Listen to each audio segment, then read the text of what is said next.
last few destructive seconds here of round 5. Mike Tyson really is letting go with that right hook.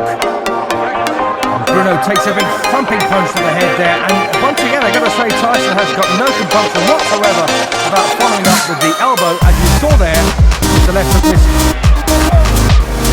And that's a beautiful punch there from Tyson. He started with a jab, switched to a hook, very hard to do by the way.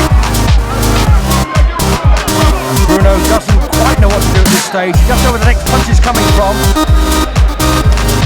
Got an overhead camera view now. There's a lovely right smack at the chin.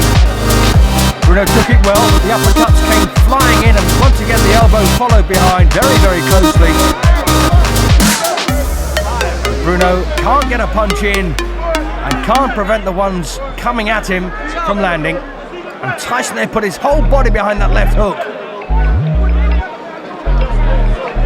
Bruno bleeding quite badly from the nose now. The former European champion is under extreme pressure in the 5th round. Tyson having a fantastic spell. He knows he's about to win.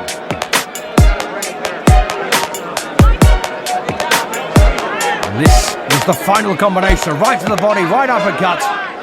Teed him up the left hand, then another right uppercut, followed by a big left hook to the head. And Richard Steele braved the volley of punches here from Tyson to get in to stop them. And once again, another angle here at the final flourish from Mike Tyson.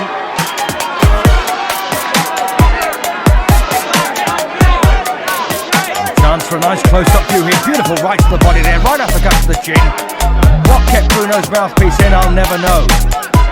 And he was all at sea at this stage, and Terry Lawless was up on the ringside apron there, waving the towel as referee Steele stepped between them.